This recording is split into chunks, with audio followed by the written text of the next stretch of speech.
There we go. There's no like record button because I'm actually the host. I have to like click more than record. Hmm.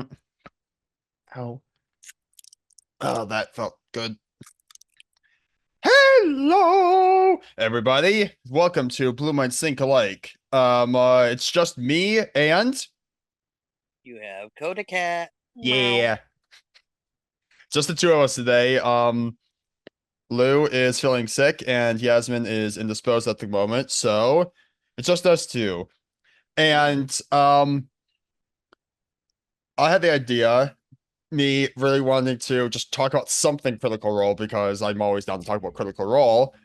Um, I can't help but have noticed we have not done a hype prediction, speculation, what you would call it, episode for Vox Machina season 3. So we're gonna do that now. Welcome to the chaos. Yes, and I will do my best because me having watched all of Vox Machina, both the show and the campaign, Coda having only watched all of Vox Machina and part of the campaign, um, I can already think of like five things on the top of my head that I really want to say, but I can't because spoilers for the campaign. Yeah, and I'd have to hunt you down, and you know I can physically do this. Yeah, That's called Big Brother. yeah, figures, figures. So, first off, looking at the trailer, one of the big things I'm excited for is more of Vax's story. Yeah, Vax,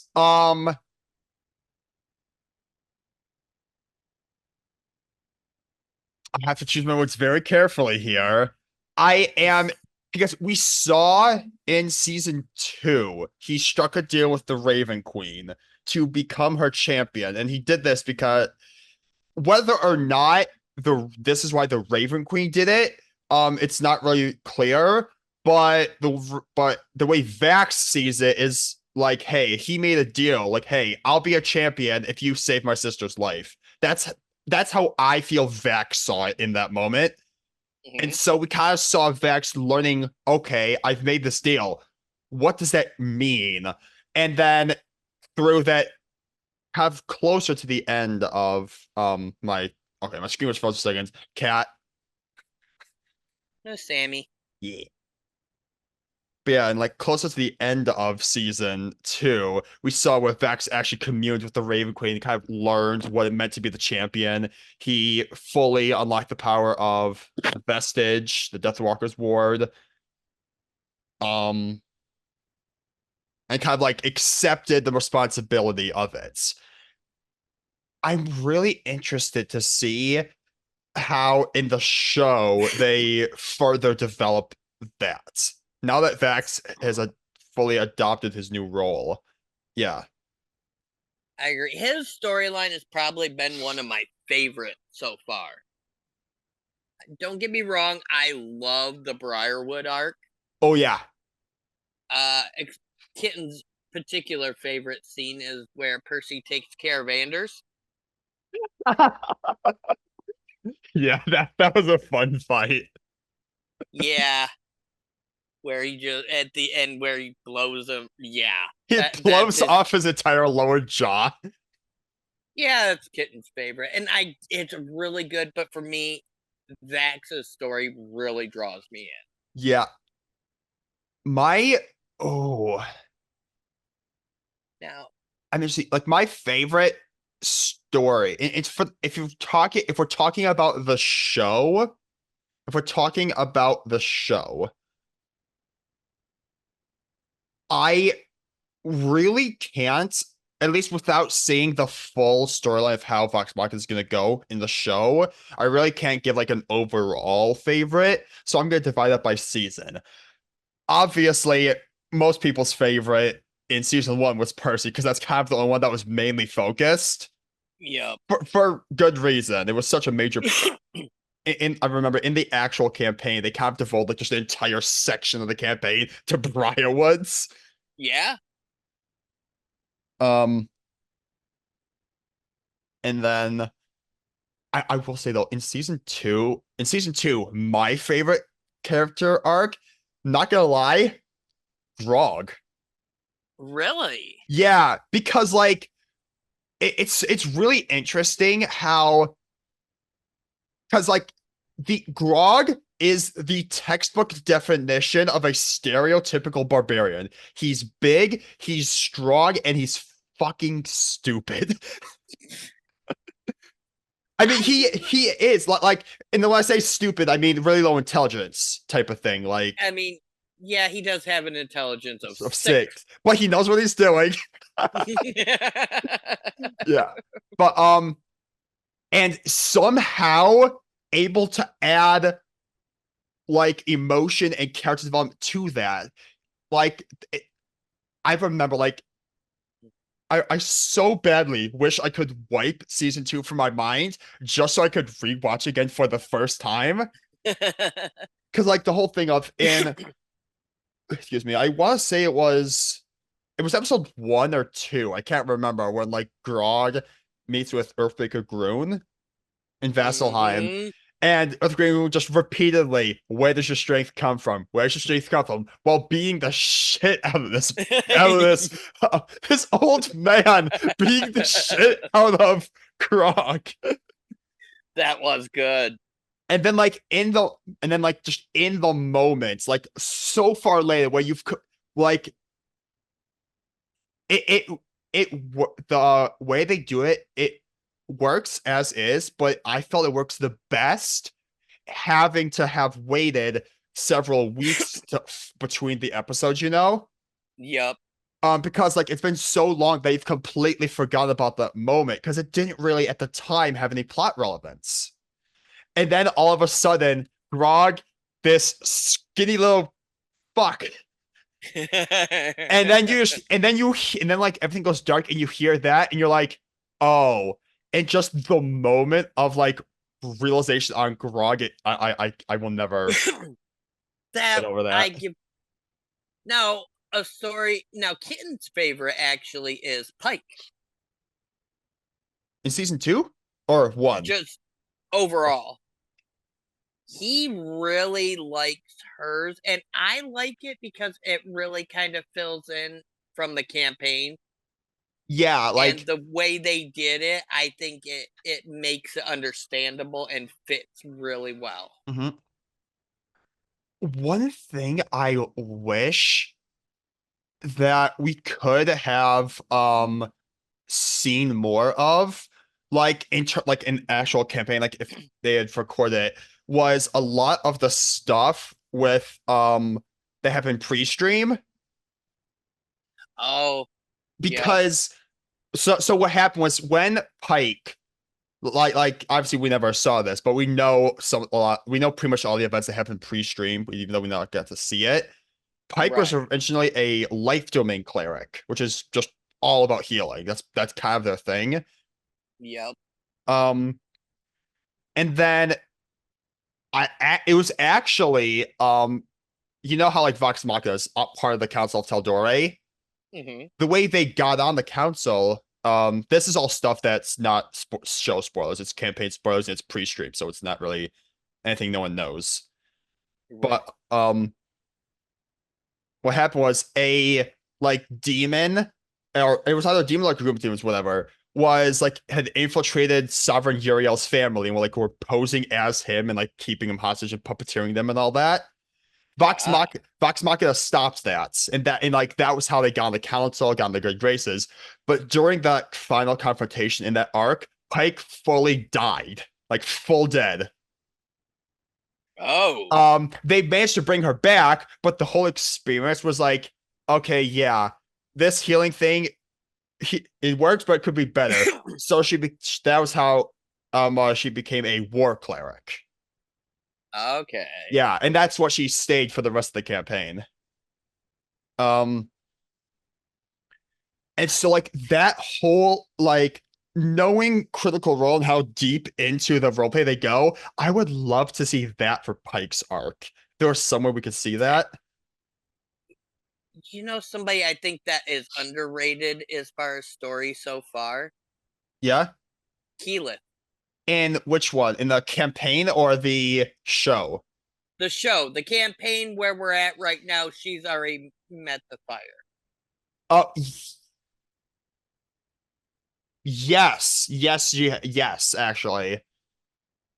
So I know, but I'd really like to see more of hers in the show because it's been there, but it really hasn't felt like it.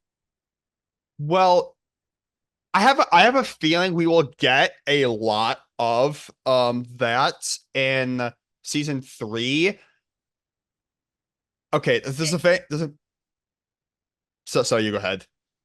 Well, I was gonna say I think so because at one point during the trailer you see everybody fade away slowly and it's just Keyleth walking. Yeah, that's actually an interesting thing that I meant to bring up because yeah, like I'm confused as to what that meant. But like I will say, so I'll say this, and then I'll leave it up to you to see how much of this thing from the show you've seen in the campaign so far. In season 1, Vax confesses his love for Keyleth, and then Keyleth's like, I don't really feel the same way, or at least not right now. We have too much shit to worry about. And then in season 2, it's delved into a little that Keyleth might have feelings for Vax or whatever. Um, Now I don't want to spoil anything for the campaign, but but Keyleth's story and her like relationship in how that works with in regards to Vax is a major plot point in Keyleth's arc throughout the entire campaign. And Oh, given how season 2 ended and chronologically in the campaign what comes next, I believe they will be largely exploring that much deeper. That's my belief. okay. That would make sense. I didn't from the campaign standpoint, not familiar, haven't seen much of that. Hmm. But now side characters, because they have said that with Vox Machina, they like getting to explore side character stories. Yes. Here's one that was suggested to me, Uh-huh. and hear me out. Gilmore. How not only did how Gilmore become to be himself, how did he meet that? How How did did he their friendship or Oh, relationship start? that now here's the thing. A lot of stuff, like some stuff from the campaign, they've Mhm. like touched on briefly in the show. And some stuff that actually happened pre-stream, they've like touched on briefly in the show. Like the in season 1, the whole fight with Brimscythe and General Krieg, the first 2 episodes were not in the campaign. They were all pre-stream stuff. Ah, Yeah. okay. And so talking about Gilmore now, this is what I remember. If now this them meeting Gilmore is a pre-stream thing, if you're cool with me saying it. Okay. I don't quote me on this because it's been a while since I've seen the information, but I believe that I my brain is wanting to say that the way they like met Gilmore was some kind of threat they were dealing with within the city of Iman, ended up with them having to like talk to Gilmore about it and or like a confrontation somewhere in Gilmore's shop, something like that. That's what my brain, Okay. and that kind of like was there in with Gilmore. That's what my brain wants to tell me. I don't know if that's true or not. Okay. Yeah, I really like this. That was brought. That was actually Kitten's suggestion as far as who Yeah. he'd like to see, Hmm. which I agree. Yeah. Like, especially if that's pre-stream info, that could be because otherwise you first meet them and they're just like Vax and Gilmore just Mhm. like connect. Yeah. So to have that kind of history of how did they get so close? Yeah. Uh, Um. Oh, one thing. Okay. So I remember when season two was first coming out, and I was like, okay, we know that because we knew based on how season one ended that it was gonna be about the Chroma Conclave. That was gonna be Mm-hmm. the arc. My brain was like, okay, the Chroma Conclave took like 40, 50 episodes in the campaign, the entire arc of it. It was by far the biggest arc they've done um in campaign one. I don't want to say an all of Critical Role because not giving any spoilers, campaign three is kind of just one giant arc.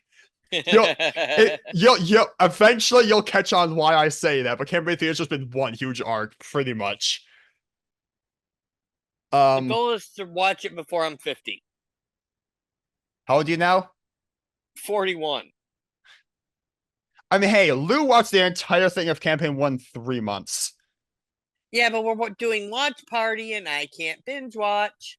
That is also true. But but yeah, but like I lost my train of thought. Where was I? I forget, but I know somebody else who will be interesting who really started to peak. Do tell. Scanlan. Yes, Scanlan.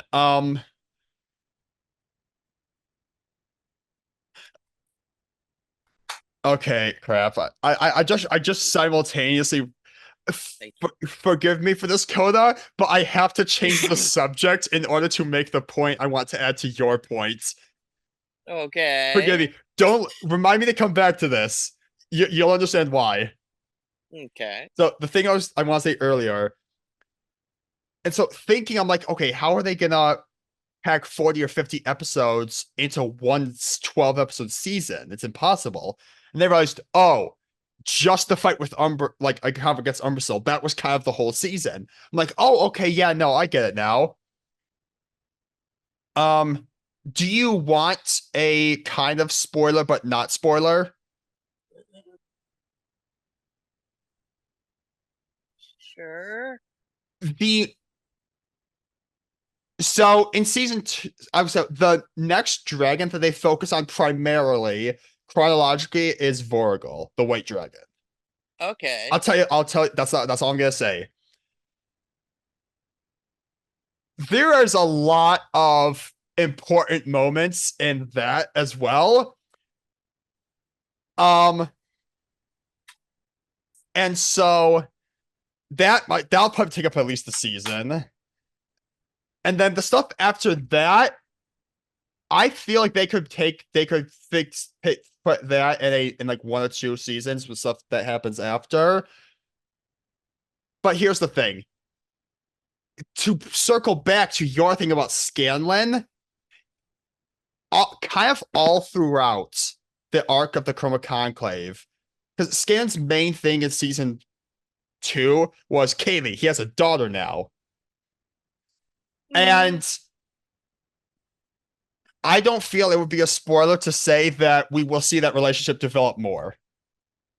Especially since we see a full shot of Kaylee in the new intro. yep. Yeah, That that's gonna be, yeah, and between that and his spoiler, the Sphinx song. His the Sphinx song. Yeah, I'll say and that. the self-realization he had. Like he knows the type of person he is, but he can't help it.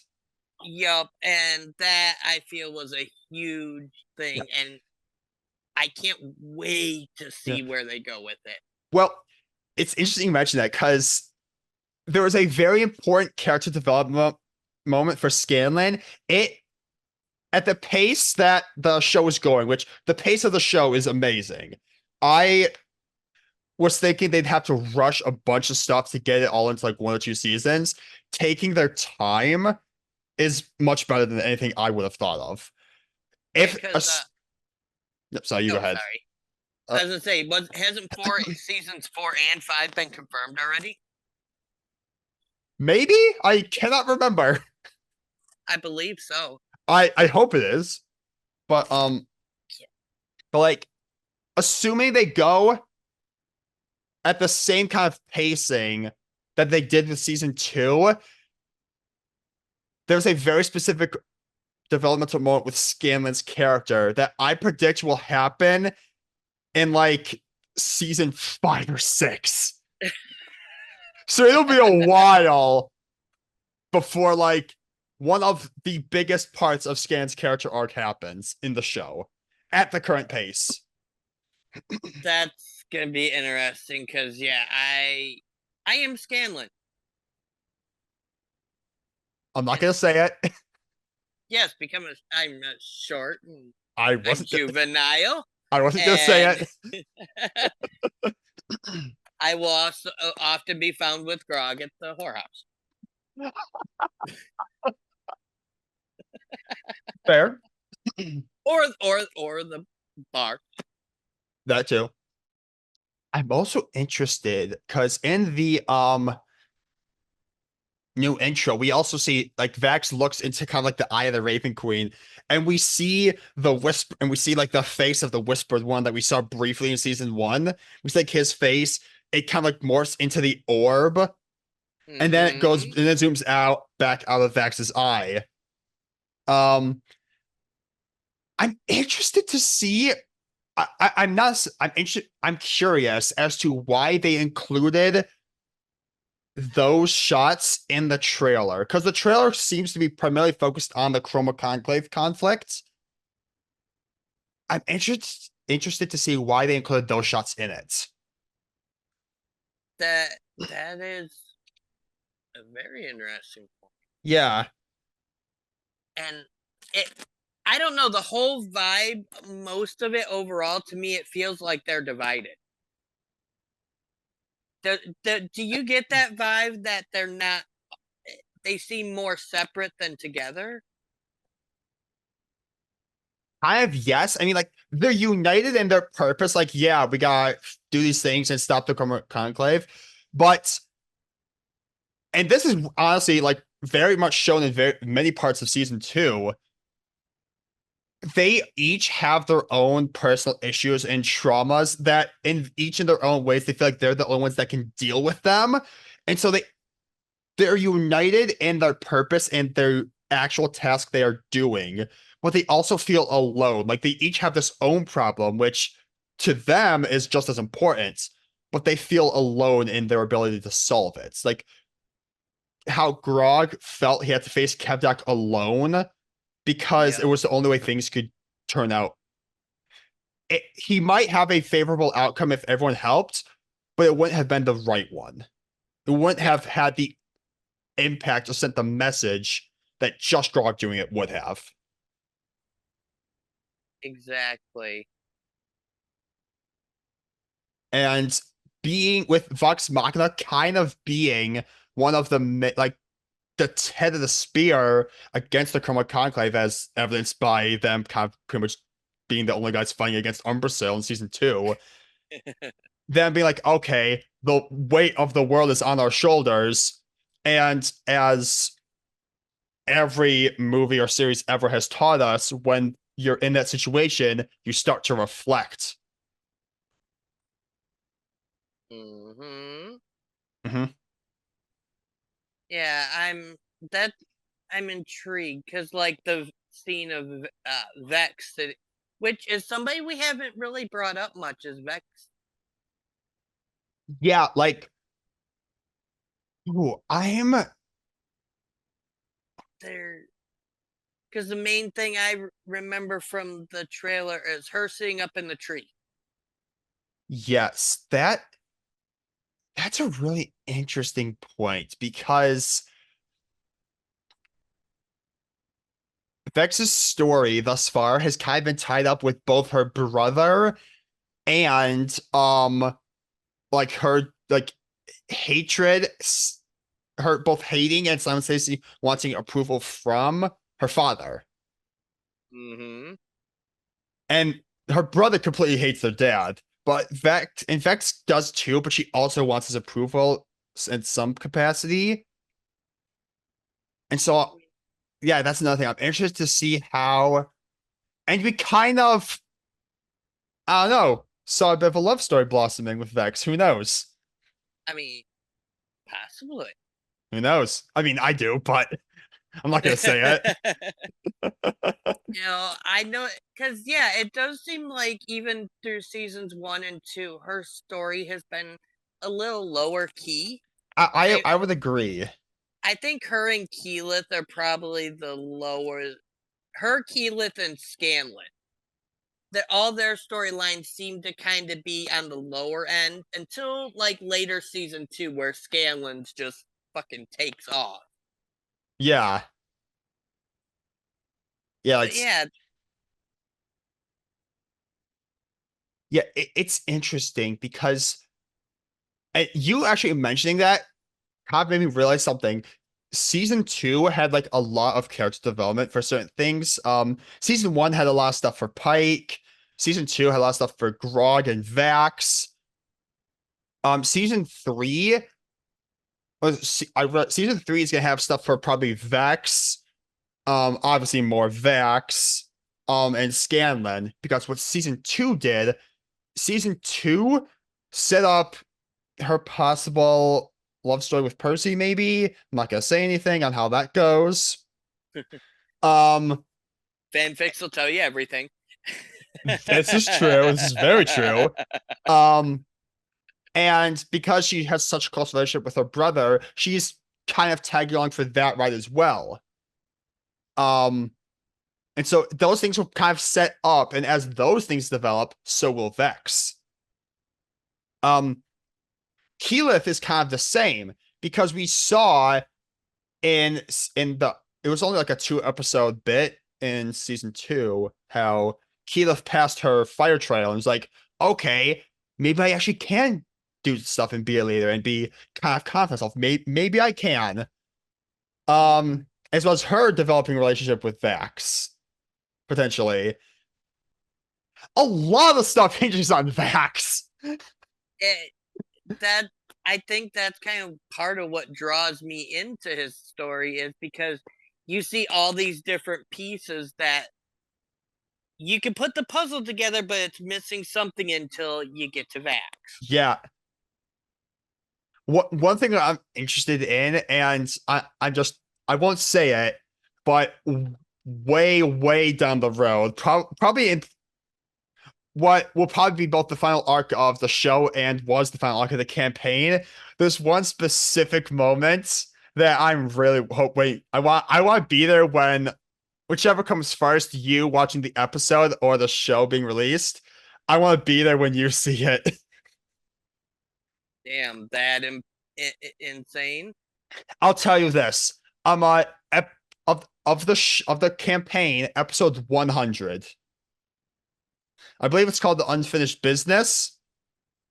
Oh, I got another year probably before I get there. Yeah, but there's one specific thing that happens to that episode. To those who are watching and know what I'm talking about, no spoilers, but I'm excited. Yes, no spoilers, folks. Yes. That's the funny part. Here's a question for you, just since we're talking Vox Yeah. Machina. What Vox character would you see yourself as? Ooh. What Vox Machina character would I see myself as? Okay, so in order to answer that, I had to put myself in the shoes of a guy who has the ability and power to be like a renowned adventurer and hero like they are. I Now question, are you talking about in terms of like skill set or personality? More personality. Who do you feel Oh, is more you? And I will real quick throw this question out to the viewers as well. Give us a comment. Who do you see yourself as? I would say this for me, there's probably a dab of like a dash of Scanlan in there because I like to make jokes and stuff. But in terms of like mostly, I'd put Keyleth. Because like Keyleth, I have no idea what the fuck I'm doing. Do any of us? Fair, but the others are decent-ish at hiding it. Keyleth sucks at it. See, for me, I could go multiple. like I'm Scanlan. Let's face it, we all know this. But yet, if you go personal beliefs, I am very much close about nature and such that I am Yeah, very much like Keelan. yeah, Or if you take it, well, I mean, my Daggerheart character is kind of Vax yeah. without even trying. My dagger, my dagger character. I don't even think we need to have a discussion about who my Nope, dagger. Percy, nope. full Percy, full Percy, full Percy for my character. And Full then too, Percy. thinking about it, Kitten is Trinket. If Kitten is Trinket, that Fair. makes me Vex. This is true. But then if Blue is Grog, I mean Scanlan and Grog. Exactly. My oh,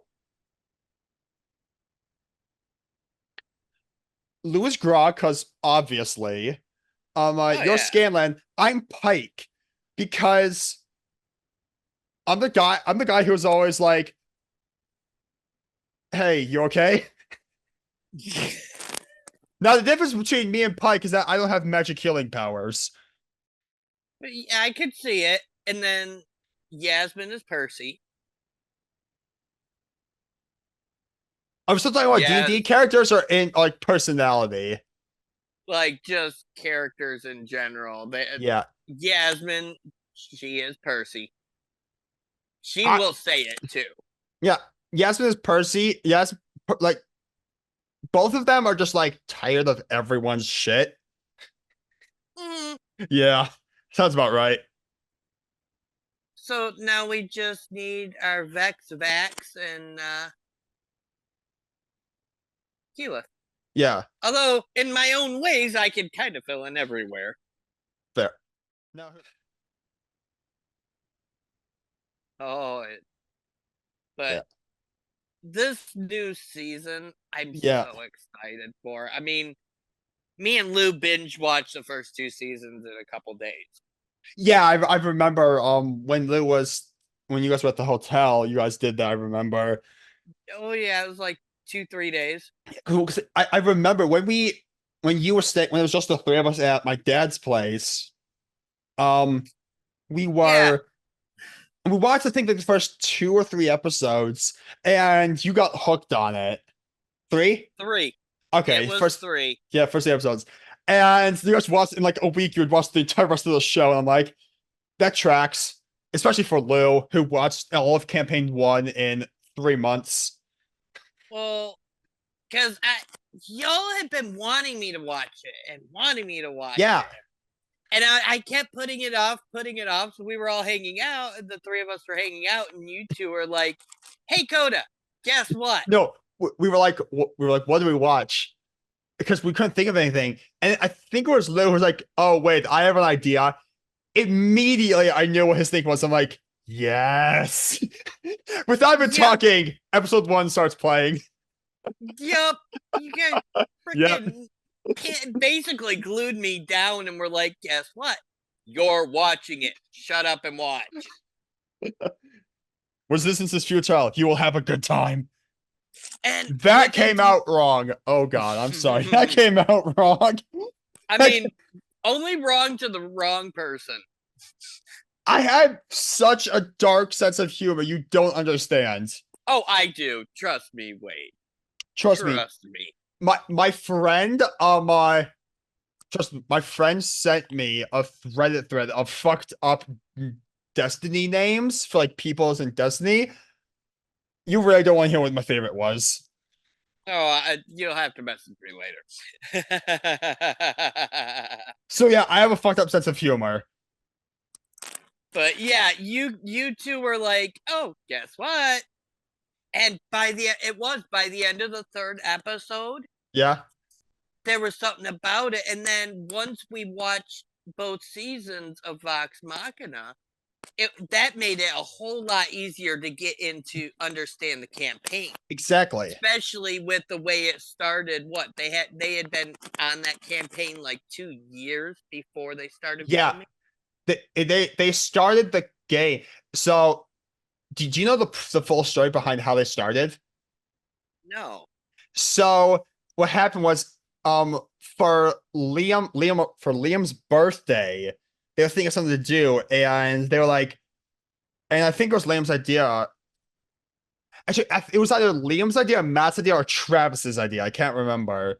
They were like, "Oh, why don't we just like have a D&D one shot or something like that?" And so they did. So they did a one shot. I think it was Matt DMing, I believe. Liam was there. I believe Travis and Laura were also there.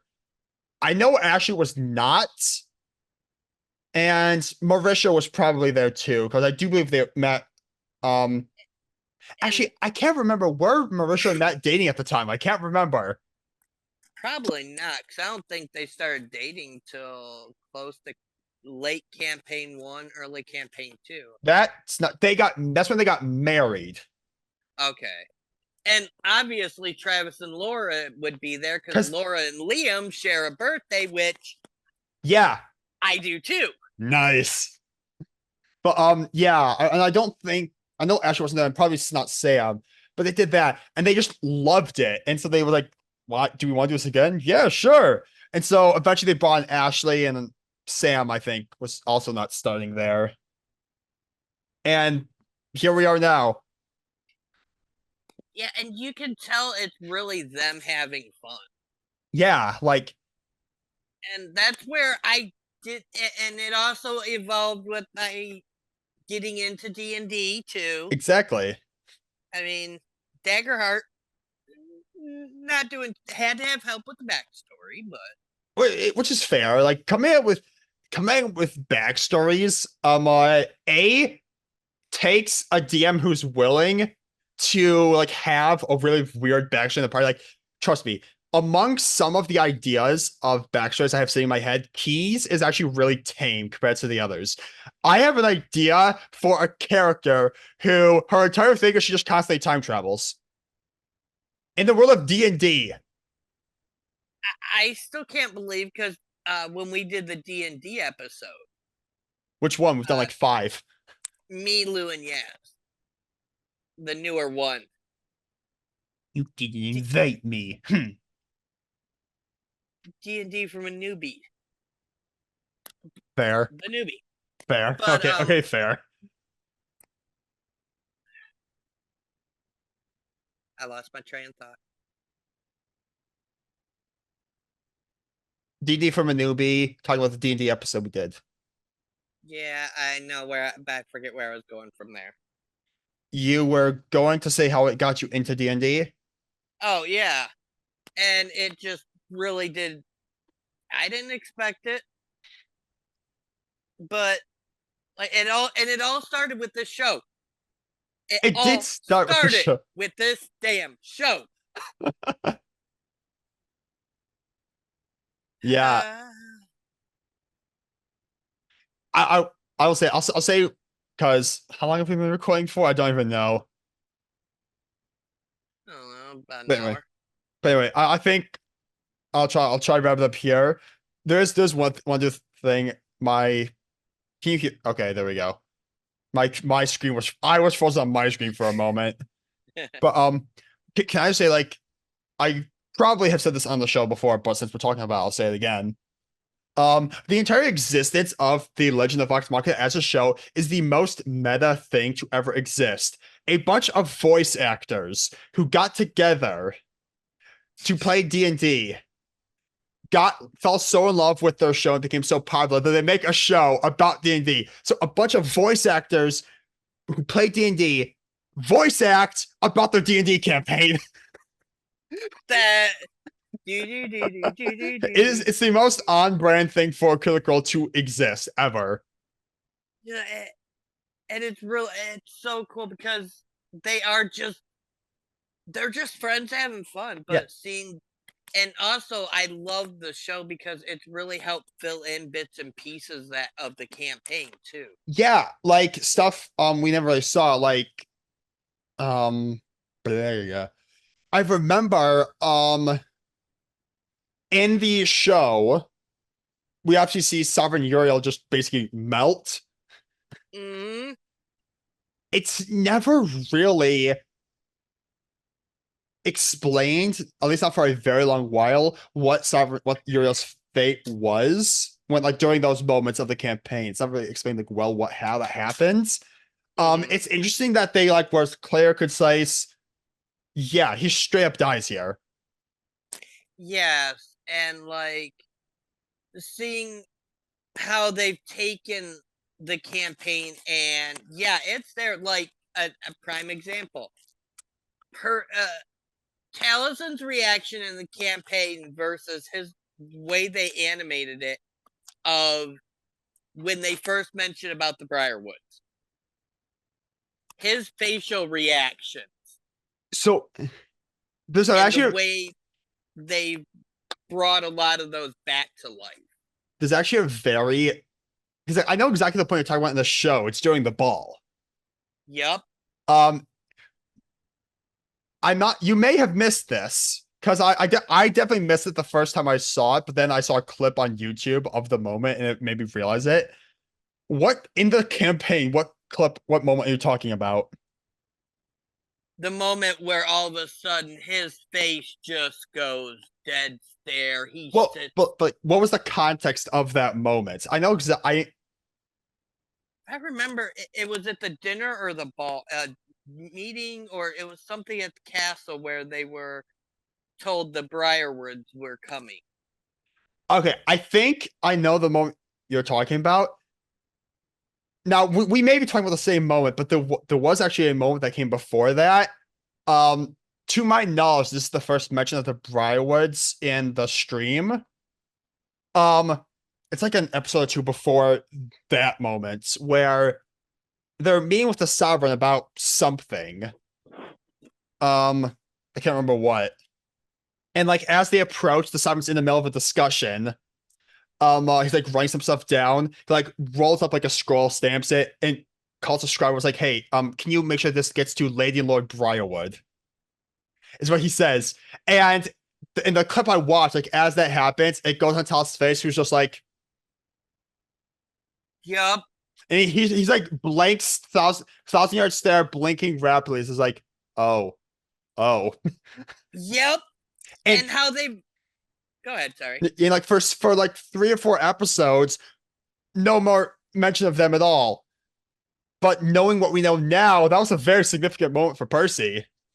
Yeah, that definitely. And Mm-hmm. it's been really cool to, yes, Matt is amazing at his descriptions and such, but it's been really cool to see some of these moments animated, like the fight Grog has. Where does your strength come from? Yes. And seeing these moments animated like they are is really bringing more life to them. Yeah. You just reminded me of something that happened.